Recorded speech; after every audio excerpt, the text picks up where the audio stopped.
Merci de votre confiance sans cesse renouvelée à Gabon 24. Mesdames, Messieurs, bienvenue à ce deuxième numéro de votre magazine d'investigation, les enquêtes de Gabon 24.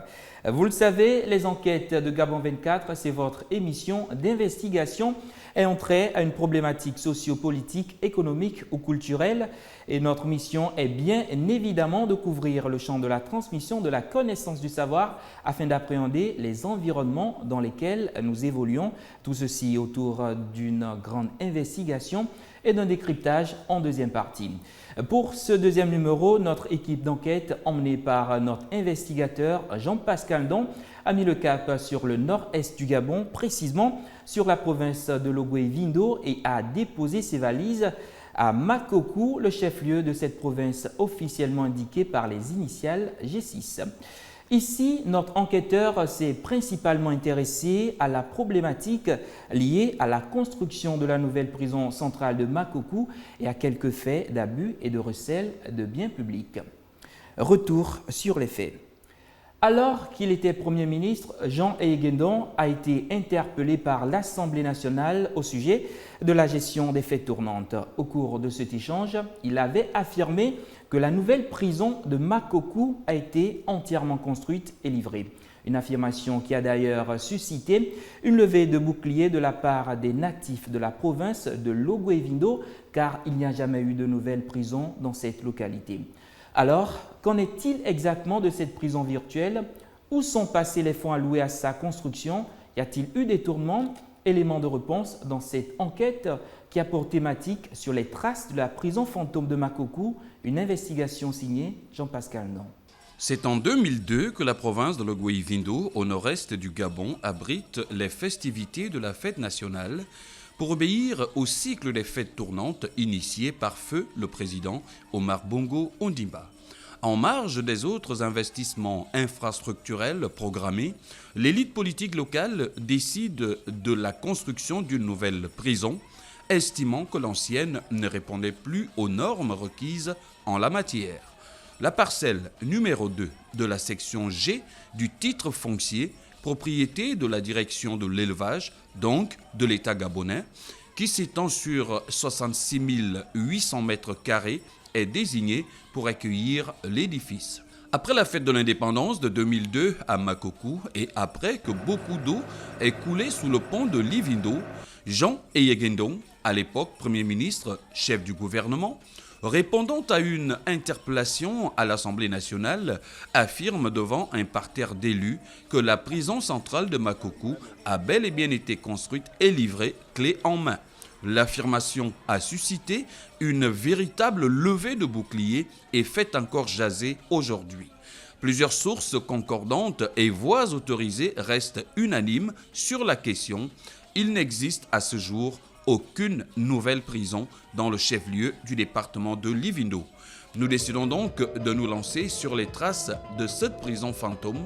Le gouverneur de province, nouvellement affecté dans cette localité chaleureuse, nous accueille en compagnie de son secrétaire général de province et son chef de cabinet. Passé les salutations d'usage, Jules Djeki nous présente la carte multiforme de la province qu'il administre. La province de Logoué-Vindo bénéficie de 4 parcs. Donc, ce qui veut dire que c'est une zone de biodiversité. Et ce volet me paraît très intéressant, à savoir que la dimension écologique, on peut parler d'une province verte, puisqu'elle est essentiellement couverte de forêts. Et derrière ça, évidemment, il y a des ressources fauniques également. Voilà un peu de manière succincte, présenter un peu toutes les potentialités de cette province, que je décris comme le Gabon oriental, donc la partie est du Gabon, et avec des perspectives prometteuses en matière de développement. Je crois savoir que l'un des facteurs de développement, ce sont les moyens de communication. Et il y a des avancées à ce niveau. Il y a la route la Lara au vent qui est déjà sur les rails, qui est déjà achevée. Il y a le projet de route au vent Makokou qui est en cours, bien que les travaux soient suspendus, mais je crois comprendre qu'ils vont reprendre incessamment. En dehors de cet axe routier, les autres axes ne sont que des routes latérité. Et il y a des difficultés de circulation dans la province, ce qui veut dire que les différents chefs-lieux et districts étant espacée. Donc il y a peu de possibilités de circulation des communautés. J'ai oublié un passage en disant que une densité est très faible également. Donc ça veut dire que les centres d'occupation humaine, qui sont les centres urbains, les préfectures, les sous-préfectures, sont assez espacés. La faiblesse de la population peut être un indicateur. Malheureusement, cette faiblesse de la population ne s'accompagne pas de structures, je dirais, transversales de développement. Qu'est-ce que j'entends par là? Les unités de production ne sont pas des unités de grande échelle. Il y a quelques commerces également. Au niveau de l'industrie forestière, c'est essentiellement de la coupe des bois de grume. J'ajouterai à cela peut-être le manque d'initiatives locales.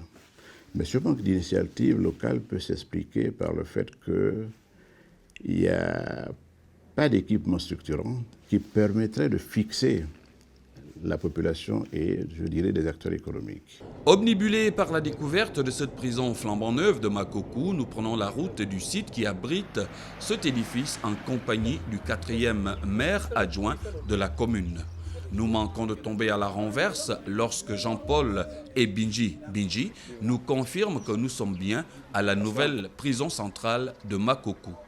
Le seul vestige de ce qui, à l'origine, devait être une prison, c'est ce soubassement dont une partie est enfouie sous ces hautes herbes. Autre fait non négligeable qui attire notre attention, l'occupation de l'espace jadis réservé à la construction de la prison par des populations riveraines. Comment cette situation a-t-elle pu se produire? Pour les agents des services provinciaux de l'urbanisme et du cadastre, ce sont des squatteurs. Une affirmation erronée car plusieurs occupants du site, à l'exemple de cette dame, sont détenteurs de documents légaux émanant des mêmes services, leur attribuant des parcelles de terrain. C'est le cadastre qui m'avait amené ici. Moi, je ne connaissais pas la parcelle, là, le côté là. Est-ce que ce cadastre J'avais fait une demande au cadastre. Allez, j'ai donné l'argent et ce sont eux qui m'ont amené ici là. Que ça, c'est ta parcelle. Or l'attribution d'une parcelle doit passer nécessairement par une commission. Et à travers cette commission, c'est le maire qui est le président de la commission. Oui. Donc c'est un peu l'ignorance. Donc les gens travaillent dans l'ignorance. On ne peut pas venir un matin dire, bon, ici, il n'y a pas eu quelque chose qui a été implanté et on vous donne un terrain. Et c'était voilà. une commission, ils étaient en groupe parce que toutes les parcelles, il y avait les mêmes dimensions, ils avaient placé les bornes partout, ils ont attribué tout un chacun sa parcelle. Pour revenir à notre prison centrale, le rapport d'audit sur les fêtes tournantes effectué par la Cour des comptes du Gabon nous révèle que le marché global de ce projet s'élevait à 475 829 724 francs CFA, que l'entreprise devant réaliser ses travaux a pour raison sociale Construction 2000 et que cette entreprise aurait perçu de l'État gabonais 761 257 220 francs CFA. Un premier règlement de 65 664 000 francs ayant été effectué le 7 mars 2002 et le second d'un montant de 695 593 220 francs en date du 22 juillet 2002. Comment justifier un différentiel de 285 427 496 francs CFA au-dessus de la valeur réelle du marché et à qui a profité cet argent? Des interrogations pour lesquelles seules les personnalités ayant ordonné ce décaissement peuvent y apporter des réponses. Le soubassement que nous avons visité aurait donc coûté à peu près de 800 millions de francs CFA à l'État gabonais. Selon certaines informations, cette somme serait même dérisoire car la réalité en est tout autre. En 2002, le président de la République nous a fait l'honneur dans la province, de faire en sorte que la deuxième fois de la fête du 7 août arrive à Makoko. Il y a certains travaux qui ont été donc initiés, parmi lesquels la prison de Makoko. C'est vrai, nous étions là, le maire de la ville de Makoko à l'époque, Raymond Simangoy et moi. Nous avons identifié le site. C'est après le camp peloton de gendarmerie. Le site a été fait. Selon ce que nous avons lu ce jour, nous avons lu en 2002, 1,3 milliard avait été dégagé pour la construction de cette prison-là. Et une entreprise, une société, Gabon 2000, dont j'ignore le responsable, avait donc eu le marché. Les travaux ont commencé. Le soubassement ont commencé. Et après, comme d'habitude au Gabon, il n'y avait plus rien jusqu'à aujourd'hui. Selon les sources très sûres, Gabon 2000 avait déjà eu une avance de 600 millions. 600 millions pour un petit soubassement. Et le reste, jusqu'à aujourd'hui, on ne sait pas qui est celui qui a eu cet argent-là. Selon les dires, parce qu'à l'époque, c'est le ministre Ndaki qui était ministre. Et moi, j'aurais souhaité que vous puissiez le rencontrer pour nous dire exactement où est parti le reste de cet argent. J'étais très sidéré, voire émotionnellement très ému d'entendre que la prison centrale de Makoko est bel et bien construite. Mais alors, de qui se moque-t-on? Moi, je dis haut et fort que ceux qui disent que la prison de Makoko a été bien construite, mais ils sont atteints de la mythomonie. La mythomonie, c'est-à-dire la maladie de Dieu, le mensonge, rien que le mensonge. À tout moment, il y a tout en tout lieu. La prison de Makoko, là j'ai même vu, je ne sais pas s'il y a même des fondations, s'il y a eu des fondations, s'il y a un sous-bassement.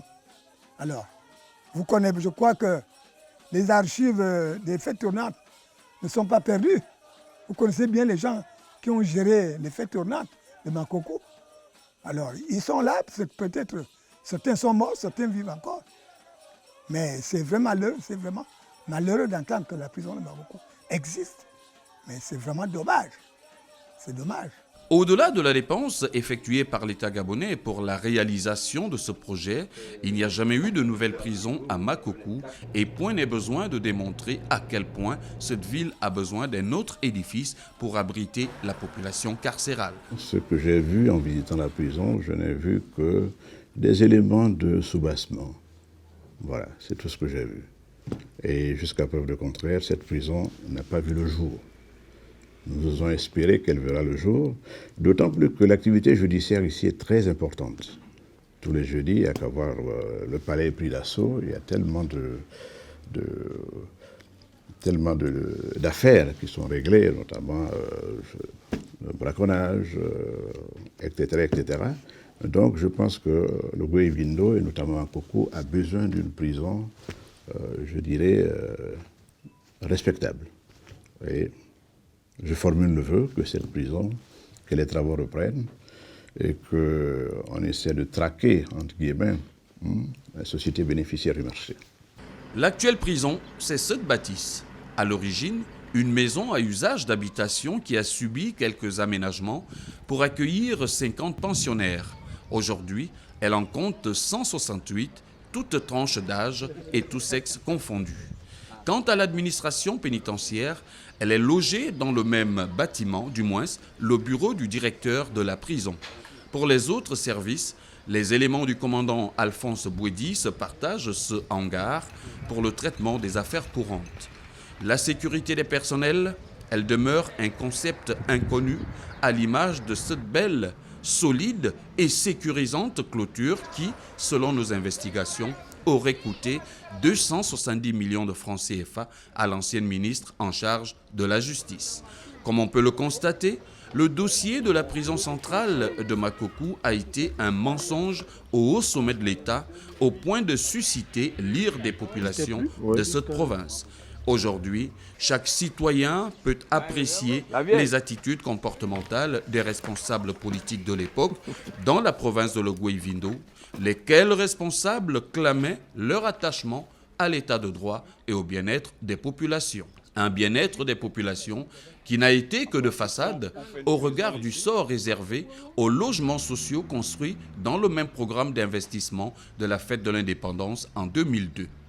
Plus d'une décennie après la commémoration de la fête nationale à Makokou, les logements des cités dites Ndaki et Epasengé étaient sous la coupe de ces personnalités politiques au détriment des fonctionnaires affectés dans la localité. Il a fallu que le gouvernement de la République dépêche une mission de la direction du patrimoine et des assurances du département du budget en 2013 pour que ces logements soient rendus à l'État gabonais. Sur place, nous avons tenu à vérifier de l'effectivité de cette mesure, d'abord à la cité Ndaki. Moi, je suis là en tant que locataire et ma prime, mon indemnité de logement en pétu, ce qui veut dire que je suis ici comme enseignant, mise à la disposition de la DAC. Après mon provisoire, bien sûr, et je paye. C'est tout, donc je suis locataire. C'est tout. Comme tout fonctionnaire qui est logé, qui paye par ça son indemnité de logement. C'est tout. Vous êtes locataire? Locataire. Vous payez le loyer à qui? Non, on retire la prime de logement. Ah, d'accord. Vous êtes fonctionnaire? Je suis fonctionnaire. La cité Epasengé, quant à elle, aurait été rétrocédée au ministère de l'Intérieur et y abriterait des fonctionnaires de police. Là aussi, nous nous sommes rendus au commissariat central de Makokou pour en avoir le cœur net. Habituellement hermétiques aux enquêtes journalistiques, les policiers en service à Makokou nous ont escortés jusqu'au dit logement. Sur les lieux, et conforme à la discipline qui les caractérise, le lieutenant Eko nous a fait faire le tour du propriétaire en nous donnant avec exactitude les identités et grades de tous les fonctionnaires de police à qui ces logements ont été attribués. Si l'on peut se réjouir de la récupération de ces logements sociaux par son légitime propriétaire, à savoir l'État gabonais, la situation demeure cependant préoccupante pour le site laissé par la Somifère, la société des mines de fer de Mekambo. L'entreprise a été créée en 1959 pour assurer l'exploitation du gisement de fer de Belinga. La détérioration du marché mondial de l'acier et le manque de moyens de transport du minerai n'ayant pas permis une exploitation rentable de ce gisement, la Somifère a été emmenée à fermer, abandonnant ainsi ses installations encore visibles depuis le fleuve Ivindo. L'interrogation de l'heure est de savoir comment ce patrimoine foncier, relevant du domaine communal, est devenu la propriété d'un sénateur de la localité. Selon nos investigations, il semblerait que le vénérable sénateur, au moment où il officiait au cabinet de feu le président Omar Bongo Ondimba, aurait sollicité de ce dernier l'octroi d'un logement laissé par la Somifère. Ce qui, d'après nos sources, aurait été matérialisé par un décret présidentiel. L'authenticité de ce décret aurait d'ailleurs été mise en doute par Jean-François Ekwagemba, ancien maire de Makokou, décédé. Pour marquer son opposition, l'ancien édile avait fait installer une gare routière ainsi que la briqueterie municipale.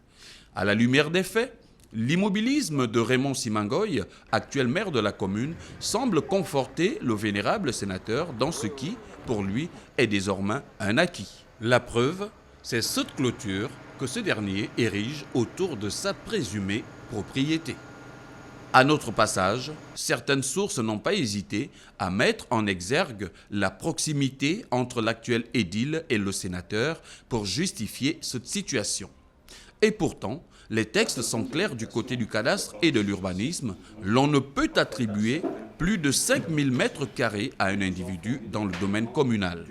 Du côté de la mairie de Makokou, malgré les bonnes dispositions des premiers et quatrièmes maires adjoints qui étaient prêts à aborder la question avec nous, Raymond Simangoy leur a sorti la carte de la hiérarchie en promettant nous rencontrer lui-même. Toutes les tentatives que nous avons menées sont restées vaines.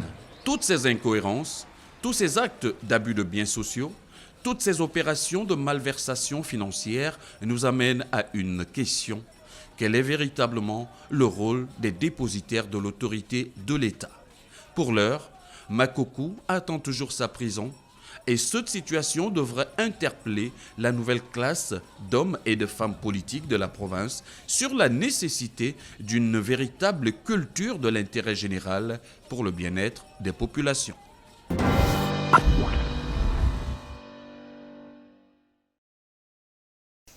De retour sur ce plateau, les enquêtes de Gabon 24 et comme je vous l'annonçais, l'investigateur de ce reportage est déjà avec nous sur ce plateau. Il s'agit bien sûr de Jean-Pascal Ndong. Bonjour Jean-Pascal Ndong. Bonjour Aziz. Alors tout de suite, pour ce deuxième numéro, Jean-Pascal Ndong, vous avez jeté votre dévolu sur Makoko. Pourquoi la prison centrale de Makoko? Bien, il faut reconnaître que c'est l'actuel vice-premier ministre en charge de la justice qui nous a quelque peu mis la puce à l'oreille. Lorsque nous l'avons rencontré dernièrement à Tchibanga dans le cadre de notre première enquête, il a fait allusion à la prison centrale de Makoko. Et puis nous nous sommes dit pourquoi ne pas aller enquêter sur la prison centrale de Makoko. A-t-on besoin du passage de Jean-Yves Ndong à l'Assemblée nationale pour pouvoir aujourd'hui faire une enquête sur lui? Justement, je profite de cette occasion, Aziz, pour expliquer que l'enquête ne porte pas sur Jean-Yves Ndong. L'enquête ne porte pas sur lui. Mais ce qu'il faut retenir, c'est que Jean-Yves Ndong, au moment des faits, était Premier ministre, donc dépositaire de l'autorité de l'État. Donc Jean-Yves Ndong, à travers cette déclaration à l'Assemblée nationale, avait levé un lièvre. Un lièvre, pourquoi? Parce que non seulement il n'avait pas la bonne information, donc l'information aurait dû être vérifiée, et là, si un Premier ministre n'a pas la bonne information, il y a véritablement problème. Et dans un second lieu, ou alors il avait l'information et qu'il a voulu couvrir ceux qui se sont rendus coupables de détournement des fonds alloués à la construction de cette prison. Toujours est-il que Jean-Yves Ndong n'est pas l'objet en tant que tel de cette enquête. L'objet de l'enquête porte sur l'origine des fonds, la destination des fonds alloués à la construction de cette prison, parce que je puis vous dire que j'ai été sur place et la situation n'est pas aussi reluisante que ça. Alors, à la lumière de votre reportage, on comprend bien qu'il n'y a pas de prison, de nouvelle prison centrale à Makoko. Il n'y en a pas. Est-ce que véritablement, il y a des fonds qui ont été dégagés? Si oui, où sont passés ces fonds? Vous avez suivi l'enquête comme moi, oui. Notamment l'intervention de l'ancien président du conseil départemental de Livindo, M. Gaston Moukoko, qui dit bien que, qu'il nous renvoie à M. Barnabé Ndaki, qui à l'époque était l'autorité politique de la province. Parce qu'il faut également retenir qu'au moment des fêtes tournantes, toute la stratégie était bâtie autour des responsables politiques de la province. Et c'est pourquoi justement l'ancien président du conseil départemental nous renvoie à M. Ndaki pour savoir qu'est-il arrivé. Et vous avez même vu dans l'enquête que le montant de l'enveloppe est même au-delà de la valeur réelle du marché. Oui. Le marché avoisinait les 600 millions de francs CFA, mais vous l'avez entendu de la bouche de M. Moukoko, une enveloppe de 1,3 milliard a été dégagée pour la construction de cette prison.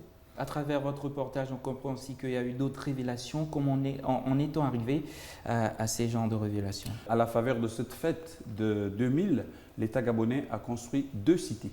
Oui. Une cité appelée Cité Ndaki, sans trop savoir pourquoi, et une autre cité à côté de l'aéroport des passagers. Oui. Alors, les mêmes hommes politiques mis en cause dans l'affaire de la prison centrale ont simplement mis la main sur ces logements sociaux qui étaient censés abriter les fonctionnaires affectés dans la localité. Et cela a duré plus de 10 ans. 10 ans, vous vous rendez compte? Alors, c'est seulement en 2013 que le gouvernement gabonais a récupéré ces maisons. Et comme vous l'avez vu dans le reportage, il y a la première cité qui est occupée par des fonctionnaires, tout département ministériel confondu, et la deuxième cité a été rétrocédée au ministère de l'Intérieur, et ce sont les fonctionnaires de police qui y résident, et nous avons pu constater sur place l'effectivité de cette mesure.